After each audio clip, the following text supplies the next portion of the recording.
What's going on, Newgamingorder? We back like the Juggernaut, Mitch, and that's Nelson in the bathroom. Anyway, hold on. Yeah, he be powering up. First off, that's a little bit too transparent for you to be telling people how I take a shit. I'm just saying. Okay. Anyway, Newgamingorder wanted to touch on the new, so-called revolution that Microsoft, Sony, Samsung, they're trying to get into, the VR ring. Now, here's the thing that I think that a couple other YouTubers had mentioned, and Demizzle will agree with me on this. Gaming has hit a plateau for years. Even certain generations, they didn't see much change. All right. You had a lot of folks where, controllers it, right? Then Nintendo changed the game because actually Nintendo was ahead of the game with the U-Force, the Power Glove. I mean, I don't think back then the technology matched what it was trying to deliver. Now, fast forward, Nintendo hit pay dirt and got lucky with the Wii. Some of my friends still own the original Wii, right? Waggle controls and all that. They somewhat put you into the game. You know what I mean? Hey, I can control it, so on and so forth. Now, Microsoft, Sony decided to go with Kinect and Sony's little Wave devices. They PlayStation Eye. Okay, fine. It kind of fizzled out because you don't really see a lot of support for those platforms anymore. I guess it was just a trend. Now, the new trend is VR, and part of me is just like, what? Will this catch on, or will this have its pop and die off? Because I was watching the Oculus Connect 2 keynotes on Twitch, and some of the stuff that they're promising, if they can do this, it will be a game changer. To literally, like, on a sensory level, put you inside the games, especially for first-person shooters, games like Gears, Halo. Imagine being immersed in the world of Halo. You look around, you can actually see that you're on a Halo ring, or you're on the planet Sarah, where you're one of the cogs running around doing your thing with your team.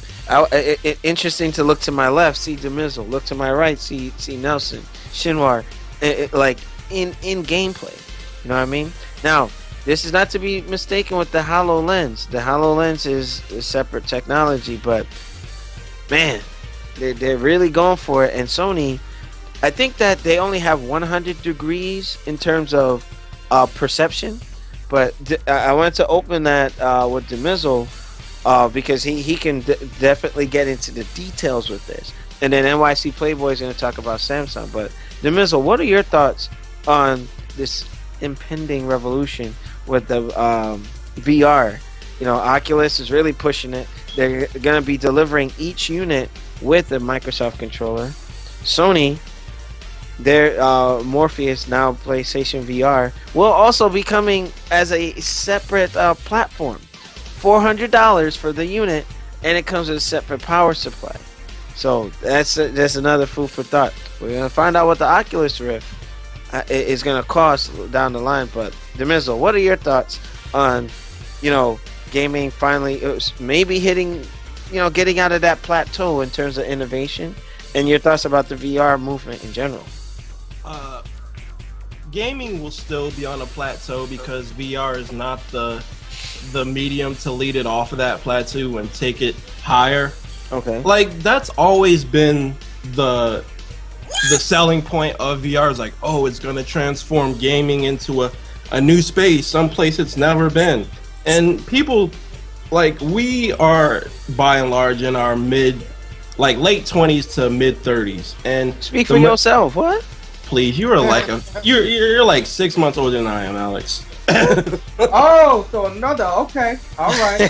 Playboy happy too. All right, I got another one. Don't act like you 22 up in this camp. So it's like, the thing is, like VR, it's always been a revolutionary piece of technology in terms of technological specs and what it can do.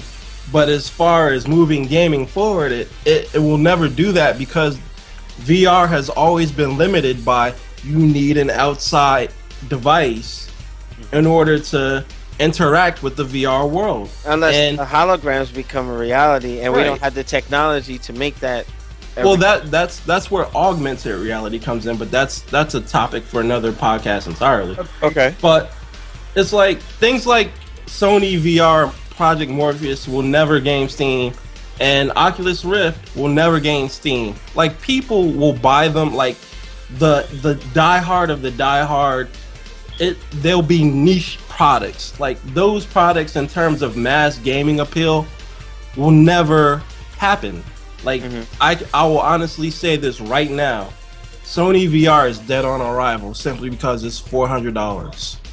Like, it is the cost of a PlayStation 4 right now. Now, you know what? And this is not to dig at the Sony fanboys, but what do you say about that?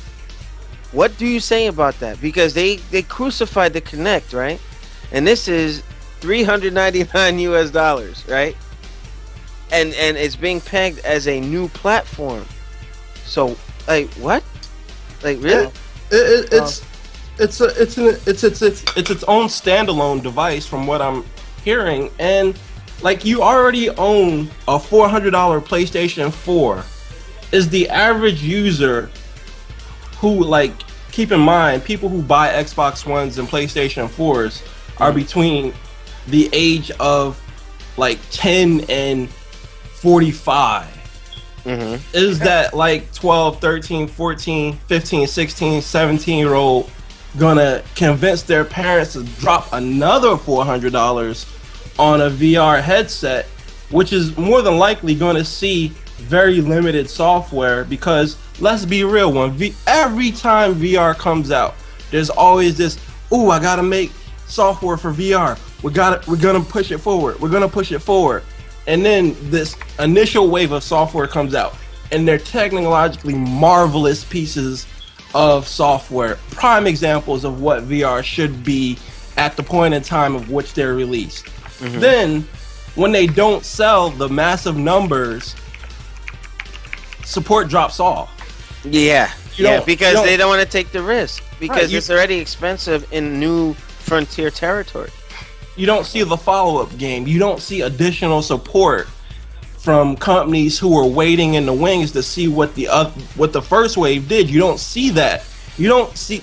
That's another problem with VR. You never see that second wave of support. Because the technology, as great as it gets visually and fidelity-wise from audio and visual perspective, you still need outside hardware in order to interact with the world that you're experiencing. Okay.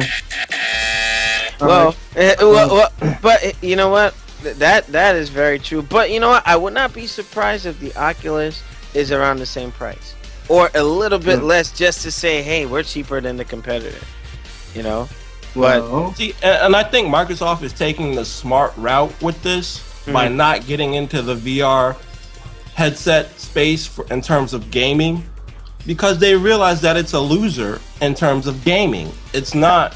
How has that already been determined if you haven't put your toes in the water yet? Dude, look at the predecessors. VR has been out since the early 80s, and every incarnation of VR. Yes, I remember the Power Glove. Yes, I do. No, I'm not talking about Power Glove and U-Force and stuff like that. I'm talking about headsets. Like that. The Virtual Boy was. That stuff has been around since the early 80s, and every incarnation that has come out since then has been like a commercial failure. Like, yes, it has its military applications, and yes, it has its virtual home applications, and on that front, yes, it's been successful. But in terms of gaming, it's been a failure because it costs too much, and you need other technology in order for it to work. Like console, computer, like the treadmill that you need to walk around in a first-person world if you want to get that immersive. You need a fake gun if you want to use a first-person shooter. You need like there's. Oh, okay, I see what you're saying. But you know what? They did say with the Oculus that you will still be able to use controllers if you choose to. You know what I mean? But it's not like say augmented reality where you're wearing like a Google Glass or a HoloLens, and the reality is being created around an existing space that you already. Yeah, this is trying to recreate an environment for you, you know? And that's what I was saying earlier, how HoloLens differs in the technology. Like, Microsoft is smart in the way that they're like, okay, we'll support Oculus Rift, but we're not going to invest the technology into doing something of our own in terms of VR, because historically, over the last 30 plus years, VR has been a loser. And like this now, why is that? Why is that? Is it because of limited technology, or they just don't know how? Nail on the head. Limited technology. Yeah. No, like for the time, VR has always been run on the top of the line technology for that time. The problem has always been number one, price point. Like even now, Project Morpheus for PlayStation 4 is going to be $400. That's a big investment. Second thing, and you know what? The PlayStation VR, that's proprietary to Sony. The Oculus Rift is not just for. It's like for PC. It's like a broad. It's supported by more. It's a standard. It's a standard. They're using standards. And to segue into Samsung is partnered with Oculus, and they created their Gear VR, which is for use with their Galaxy Note 5 and higher mobile phones on there, because they're entering it through the mobile space. Samsung is going through it via the mobile space, and Gear VR is only $99, and it's compatible with Netflix. Netflix already has content for it. They have something called the Oculus Arcade. You have over 100 movies from Fox accessible through the Oculus Cinema app, and also you're going to have Twitch and Hulu, which will be available before the end of the year. This year, 2015. Now, didn't they say Netflix is going VR or like a? Netflix is going VR, 4K, the whole shebang. So they have worked out a deal with Akamai, their ISP, to increase the bandwidth, and they have been in talks with the ISPs to like, hey, via net neutrality, hey, this is what we're doing. And of course, you have Comcrap being a dick, saying like, hold up, wait, you're gonna have to pay us more money. Hold up, wait, stop, wait a minute, because Xfinity has their own 4K platform, delivering it through the internet, yada yada yada. So you see, that's where net neutrality really does come into play here. Thank God the FCC laid the framework for that. So, okay. AC. Now let's say, and this is just asking everybody across the board, if the Rift in Sony VR does deliver on what they say they're going to deliver, how is that going to impact the gaming industry? I have no doubt that they are going to deliver on what they say they're going to deliver. VR has always delivered on what they said it's going to deliver on. Now, do you believe that it can change or really boost the experience with that glass wall that they're trying to hit? You know what I mean? Like, do you think that they're going to make it? Are they going to do it this gen, next gen, or it's going to take another decade? It's not going to happen at all. Well, no. Let's look at it from a different space. You're looking at it from the home entertainment console space. Let's look at it through the mobile space first. A lot of investment is in the mobile space. Samsung has a great price point, $99. Hey, you got all these different apps. You got all this. We got stuff on. The rubber is meeting the road. We got stuff ready to go. You're not going to be, waiting for this, that, or the next, or whatever. Okay. But so we have to look at it through it. From what perspective are we looking at it from? Let me play devil's advocate. Okay, but just for time's sake, I wanted to give Nelson and Tahuma a chance to chat on it. But Takuma, what are your thoughts? Do you think that eventually the execution to actually making this virtual reality, like, do you think that Oculus and PlayStation VR it will achieve this? No. And why not? Leave. You know what? I always say this, and it's just basic common sense. Okay. Like nature, space, underwater stuff, and all that stuff. Leave shit alone. It's basic common sense. You messing with virtual reality and gaming, no one's gonna pay extra for that. When you making consoles, like my man said, like $400, $500, no one's gonna give you extra $400 to buy some virtual thing to up your gaming. Leave shit alone. If But you want to challenge that though, like virtual roller coasters or like virtual other stuff, but kind of virtual gaming, leave it alone. Because but you know what? I want to challenge that. I think that this is a step in the right direction, not just for gaming, but like different applications. 4 of us are former service members and current serving right now. Yep. And you know how it works when we're doing freaking shooting in the virtual range and all that. Virtual reality. Now, you see, if the technology is done properly on the military application, and then why not, because games like Call of Duty, I can definitely see this really changing the experience and actually putting folks into the fight, so to speak. You know what I mean? If they achieve it right, why not?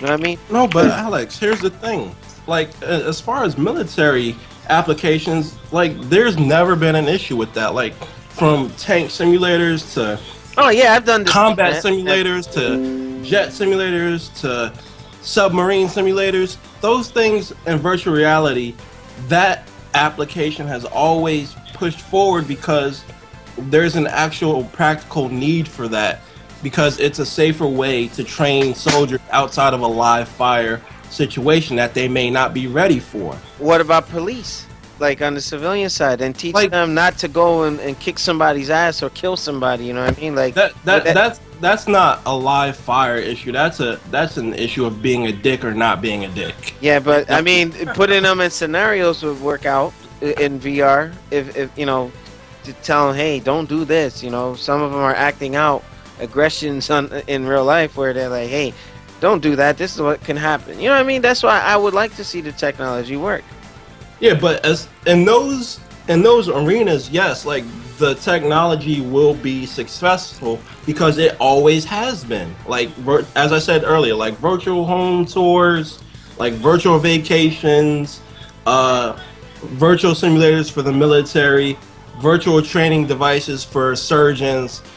That stuff has always been successful, but they've always been limited in the fact that they don't sell massive numbers because there are not a lot of need for that outside of the small amount of users that will use that.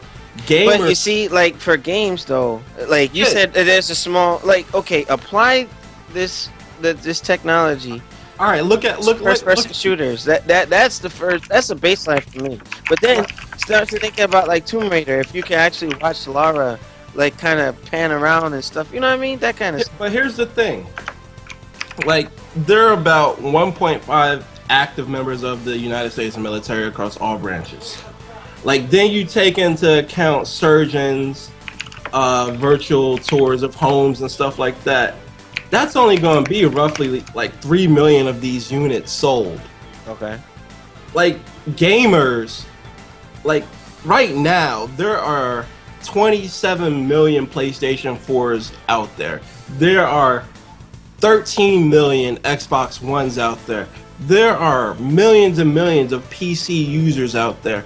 Those, like, non-gaming applications pale in comparison to the amount of potential users that you would have for gaming, and you will only have like less than 0.5% of all gamers adopting VR because of the reasons. It's not that the technology is not there, it's simply that the price is going to be too high, and the software that's going to be a deterrent at some point. Yeah, the software beyond that first wave is not going to be there. And those but you know what, not to interrupt you, but I want to get Nelson's thoughts on this.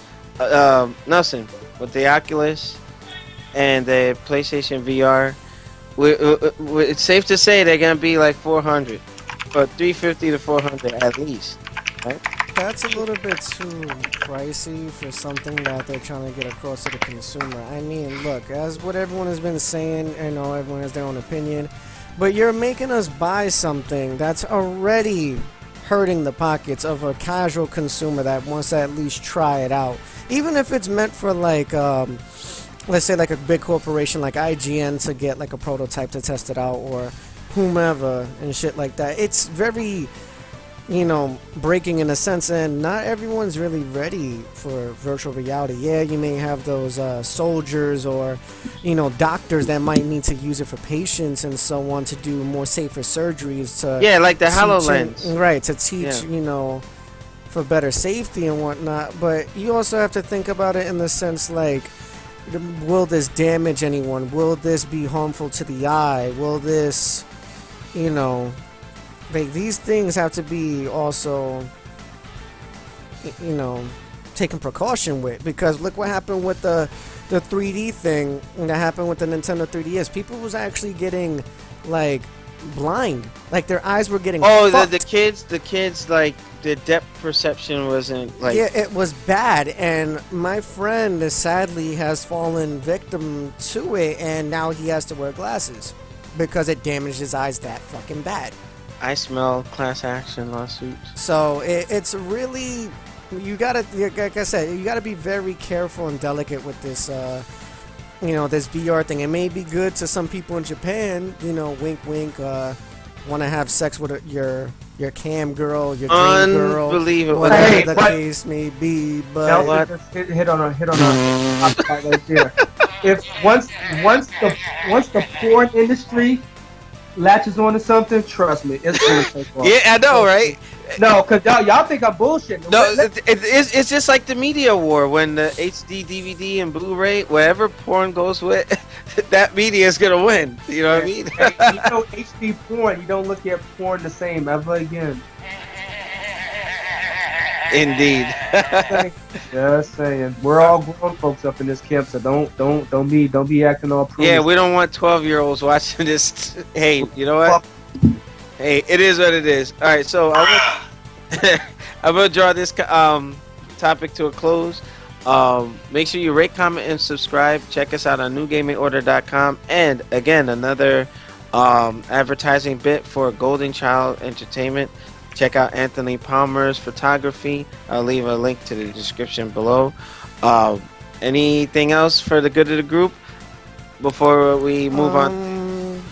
All I have to say is, guys, just be very careful with VR in general, because you don't know if it's like harmful to your health, or, you know, just in case if you...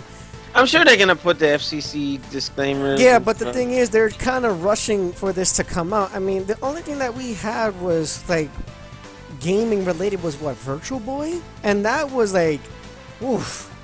Wait, didn't Onion? Hold on, I'm gonna put On Your Knees on his blast. No, did he have Virtual Boy?